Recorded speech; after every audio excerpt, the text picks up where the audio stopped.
Back in the summer of 2004, we knew that we wanted to start working on a next generation Star Wars game. And with a galaxy as deep and as large as Star Wars, the opportunities are almost endless.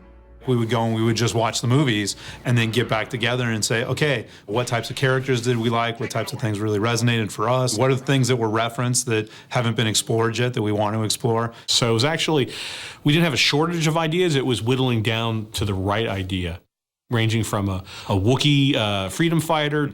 We looked at games centered around some of the main characters, so a Darth Maul game, for example. Some we were more intrigued with than others, but nonetheless, we really wanted to get input from George. He laid out that there were things that you had to hit in a Star Wars story, that you had to have adventure, that you had to have humor.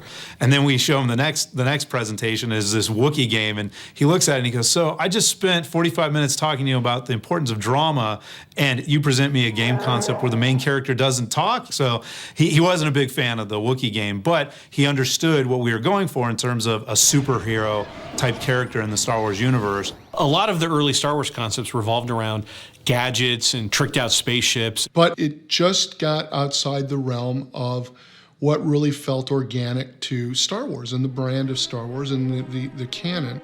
The Jedi's already a superhero. I mean, he already has powers, but what if we not expanded those powers in the sense of adding new powers or gave him an entirely different slant, but what if we took the existing stable of powers and reimagined them? Well, what if we really jacked it up? What if we unleashed it and delivered a Force experience that people hadn't seen before? Why it worked for us and why that was the direction we wanted to head is because it was the one that made you feel the coolest and the most powerful. And from a game perspective, moving to next gen, oh my goodness, you know, when you've got the power of the 360 and the PS3 at your fingertips, suddenly you can actually pay off on that unleashed feeling in a way that you couldn't do before. George is all about, fundamental gameplay, and so immediately when he saw that, that was what we were going to do. He allowed us to give Darth Vader a secret apprentice, which from a canon standpoint is just fantastic. It is such a rich character opportunity. He's got a great love interest in Juno Eclipse, so it's not just blowing things up and unleashing the Force on everyone, it's the consequences of those actions as seen through the eyes of Juno. So that gives an emotional weight that's crucial to delivering a Star Wars experience. Those are elements that George always made sure we were hitting, and if we came up short on one of them, he didn't hesitate in pointing them out. We could bounce ideas off of him. He could tell us, nah, I wouldn't go there, but did you ever think about this? Or, hey, why don't you create this new character, which was fantastic because all of a sudden that opened up the canon for us. For the look of it, I like where the tech is mixed in with the old. Right. Yeah. The team did an amazing job in doing a lot of art up front for what this game could be. Good concept art for me is the beginning. It unlocks, it unleashes creativity, so to speak, where you see things, a great artist gets in there and paints in little details that you hadn't thought about. Oh, what if we do this or what if we do that? And they just went crazy and did, dozens of these really short play blasts, which are really simple animations. And then from there, we were able to select a handful to take the kind of final previs quality, and that's when we created that previs. I don't know what or who created this kind of a mess. When we all kind of took a look at it, it was one of those moments where, yeah, that's it. That's the game we want to make. That would rock. That video was incredibly important because it got all of us excited about, yeah, this is something that's going to be a great game. We were able to show it to George, and he was, yep, that's it, go make that. But as Hayden likes to point out, the scary part was once he said yes, oh my God, we had to go deliver on that, and that's what we've been doing the last couple of years. The basic premise, Hayden speaks to this all the time, and he makes us all say it in every meeting. What's the premise of the game? Kicking someone's ass with the Force. What is the core gameplay? Kicking someone's ass with the Force. Once we had that core foundation, we also could go off and begin to write a wonderful Star Wars story. It is a rich, deep Star Wars story that fits right in the continuity between Episode 3 and Episode 4. The galaxy is on the brink of darkness. The evil galactic empire has overthrown the old republic and now holds countless worlds in the grip of fear. Because of George's schedule, we had to actually put the story and the outline in a memo form to George. There was a day when, we heard that the fax was coming and everybody rushed around the fax machine. We just stood there looking at the fax machine, waiting for it to come out. And the pages start coming through, and then the machine jammed, and we're running to get new paper and fix it, and so we actually have this great crumpled fax that came through that we got and put together. And you could immediately see that he had checked off basically yes, yes, yes, yes, yes, all the way through, added a couple of great comments. Bail Organa did this, and Leia was doing this, and it's like, oh my God, this is the absolute source material for this great saga. For me, it was awesome to be able to take that fax in hand and go back to the team who had worked so hard on this, for over a year, and be able to say, this is it, guys. This is our story. This is our character. This is the use of the Force that we're championing. Let's go. Let's hit the ground and make this game.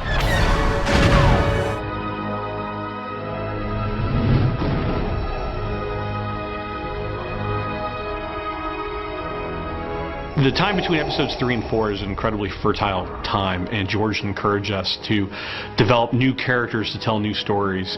Characters at the heart of everything George has done with Star Wars, and it's certainly at the heart of The Force Unleashed.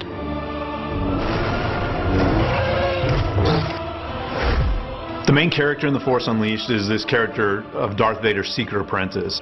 He's almost this primal character that has these incredible Force powers and uses them in highly destructive means. That's how he's been trained by Darth Vader. No Jedi in history has ever used the Force in the way that this guy uses the Force.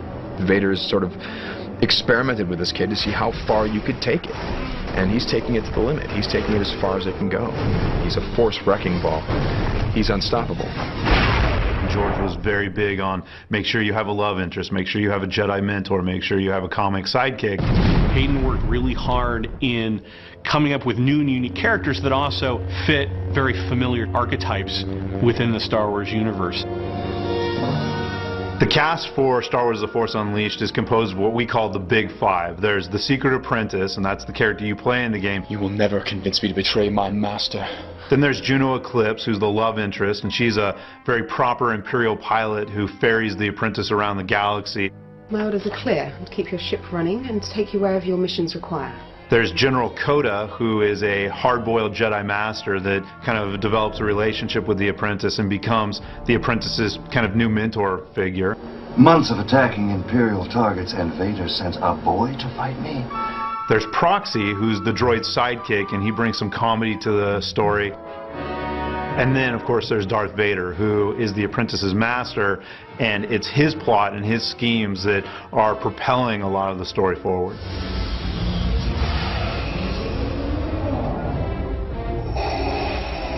We had many conversations with George Lucas about Darth Vader and what is going on in his mind and his heart during this time period. I am your father. The relationship between Vader and the apprentice is definitely, absolutely father and son. We sort of decided that the apprentice is kind of like a dark Luke Skywalker. Join me. This is what would have happened to Luke Skywalker had he joined Vader. With our combined strength. This is how Luke would have been trained. This is what Luke would have been like. I'll never join you! Vader's a horrible father figure. He can't be a good father. His goals are so at odds with nurturing somebody. He wants to drive this kid to the dark side. And so Vader's been torturing this kid from an early age. And in terms of this kid's morality, he doesn't know which way is up. We knew that the character was going to have had a hard existence, a hard childhood and adolescence, that he wasn't going to be able to relate well to other people outside of Vader and kind of his droid sidekick. So when he first starts interacting with Juno, for example, the apprentice has no idea how to handle it. Captain Juno Eclipse, born on Coralag, where she became the youngest student ever accepted into the Imperial Academy. When the apprentice first bumps into Juno, when he first meets her, there's kind of a fun playground dynamic where he's taking Proxy aside. He's like, who's that? Like, what? Oh my God, don't tell her that I like her. Shh. Here, pass this note. Is there a psychological profile in there too? When developing The Secret Apprentice, we really wanted to look at a character that the player could inhabit, a character that had a personality that was somebody that you wanted to be, that you aspired to be in the game. So we really wanted to advance the technology of storytelling and character development through character performances. So we have true character performances in our game using full-on image capture and motion capture technologies that were pioneered at Industrial Light and Magic. So we really had to cast an actor that could act not just using their voice, but also with their face. We're in this room, we're surrounded by these cameras at first, and I was really scared that they were just going to sit you down in a chair and be like, okay, we're going to put dots in your face, okay, now act. We have all these little tiny reflective white spheres on the face in different positions. And those cameras know exactly where every one of those little dots lives in that 3D space. And when they turn or they change position, the camera tracks that information. And that way we know exactly how our character is moving, and we have all that data. Was that okay for... It's like acting from the shoulders up, and you're trying to give all of this drama to it, and you're basically shooting it just like you would a film.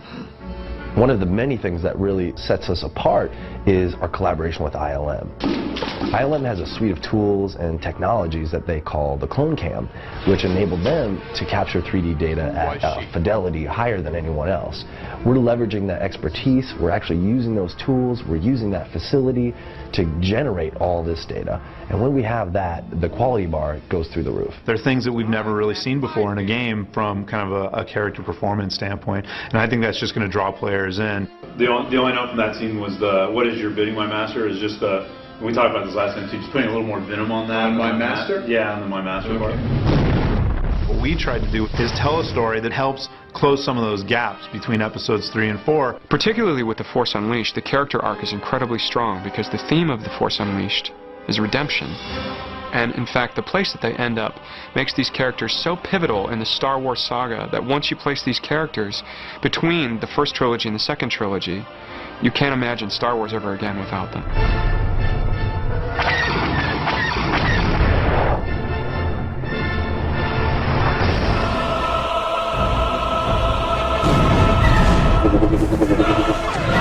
We spent several months trying to find the right concept for The Force Unleashed, and once we kind of hit on this idea of you being Darth Vader's secret apprentice and having these over-the-top force powers, and George signed off on that, we had an even bigger challenge ahead of us, and that was figuring out how are we actually going to bring that vision to life. The power of the next-gen systems has allowed us to integrate 3 very complex and robust simulation technologies into The Force Unleashed.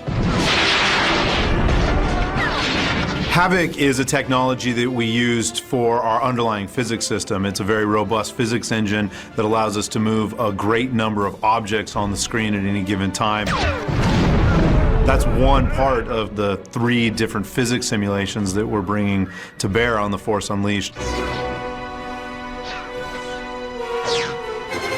Euphoria, which is one of the new technologies that we're integrating into the game, is actually true biomechanical AI.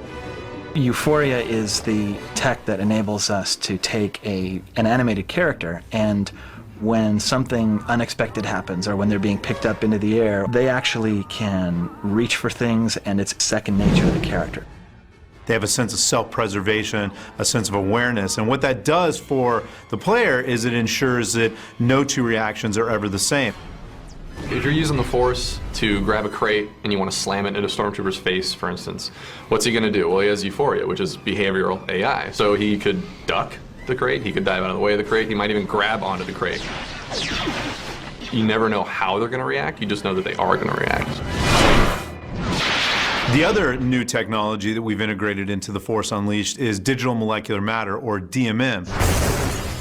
DMM is a way of simulating the substance of objects, sort of pretending that they're molecules, so that instead of moving parts, you have the material that it's made of. Things actually behave like they do in the real world. Glass will shatter like glass, metal will bend like metal, wood will splinter like wood. And that creates a very authentic and interactive environments and ensures, again, that you don't see the same thing twice. The difficulty came in getting all 3 of those systems, Havoc and Euphoria and DMM, to work together, because they're 3 very different simulations.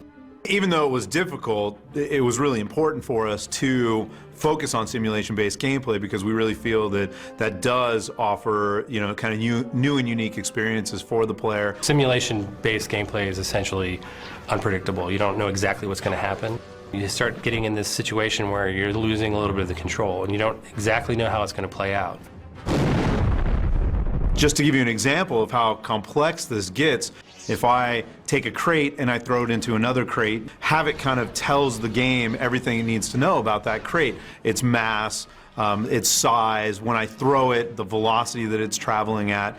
However, if I'm to take that same crate and throw it at a stormtrooper, now suddenly we have two different simulation technologies that need to talk to one another and know about each other. The crate, which is Havoc, needs to slam into a stormtrooper who's infused with Euphoria.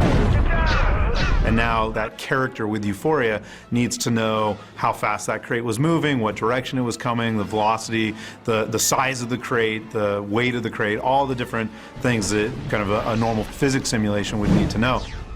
Then you can also imagine even more complex scenarios, things that happen every day in our game. What if I take that same crate and the stormtrooper grabs onto the crate and I throw both of those into the plate glass window at the same time? We've got all three now talking to each other. It's been a huge, huge challenge to get those three simulation technologies to talk to one another, but now that we have it working, it is resulting in new and surprising and unexpected things. And this is what our QA team, the guys that play the game every single day and serve as the eyes and voice of the consumer, are discovering. The game is doing such a fantastic job of really bringing players into this Star Wars universe in a way that I think we've never really been able to do that previously with previous generations and without this kind of DMM and Euphoria tech. One of the original visions that we had at a concept art stage was having a large, almost albino white, evil-looking Rancor come pounding through the forest and actually separate and push apart some soft-body DMM. And the moment I saw that on screen, my eyes lit up and I said, all right, we're going to be able to do this.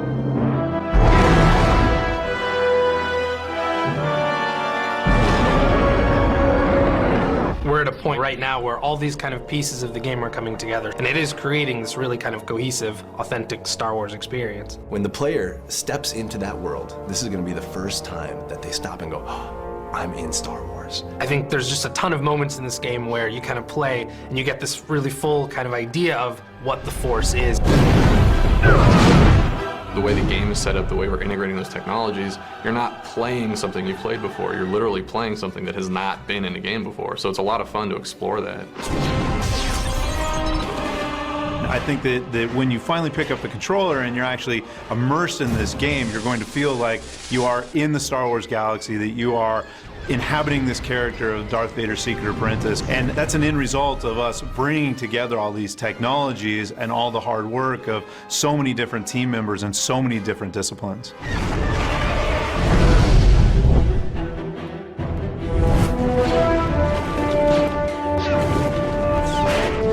Part of the Force Unleashed experience on the next generation consoles really is digital molecular matter and Euphoria biomechanical AI and the Havoc physics systems. But we really have focused a lot of effort on ensuring that you get the same great Force Unleashed experience no matter what platform you play the game on. So, the PS2, PSP, and Wii versions are being built by a company called Chrome Studios out of Australia. One of the things we've strived for at Chrome in developing Force Unleashed is making sure that no matter what platform you're on, whether it's the PS2 or the Wii or the PSP, that you're just totally feeling empowered. The experience that you get will just be phenomenal across every SKU. When we first started working on Star Wars The Force Unleashed, we knew we wanted to put it on as many platforms as possible. But we also made the decision to ensure that each platform was going to be unique and different in its own right.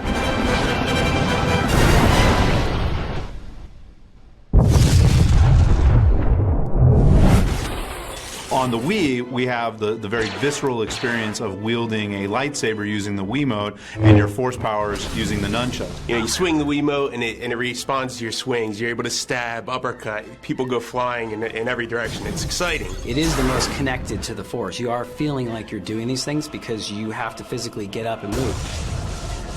I mean, there's this combination after combination using the Wiimotes that actually just take it to another level. So it was both designed to be simplistic, but also very, very deep the more you went into the game.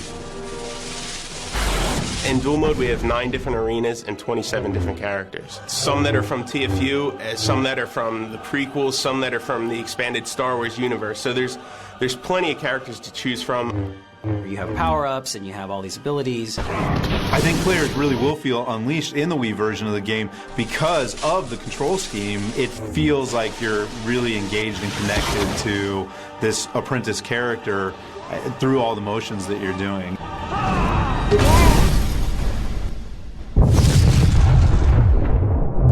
So the great thing about working with Chrome has been giving them an opportunity to develop some unique content. So there's locations, there's characters, there's places on those platforms you're not going to see anywhere else.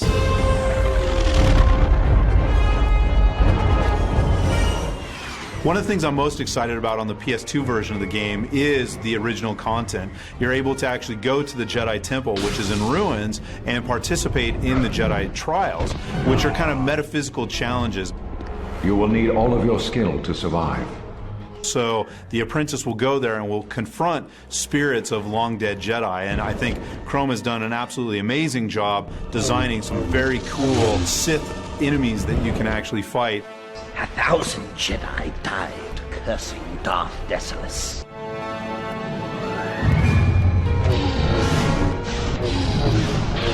This console's been around for a long time, but we're still pushing the envelope. We went back and we built a new physics solution from the ground up so you can have tons of ragdolling enemies flying across the screen. You can pick up 20 or 30 things in a room at one time, and they're all moving in motion, and they look real. It looks like real physics, and that's something I never thought we could do on a PS2. What that really means for the player is these environments are going to be much more interactive and much more destructible than you've ever seen before in a game.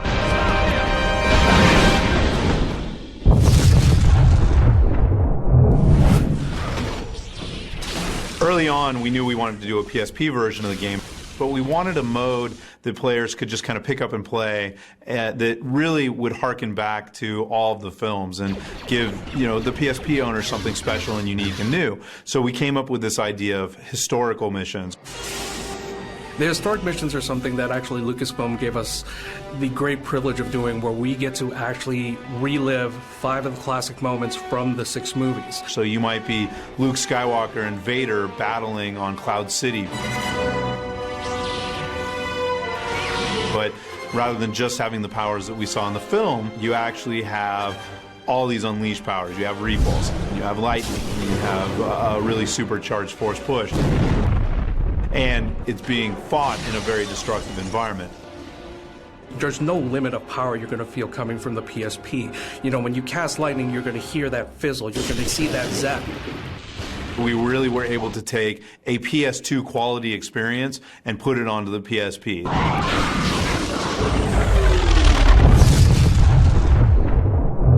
And the DS version is being developed by a company called N-Space.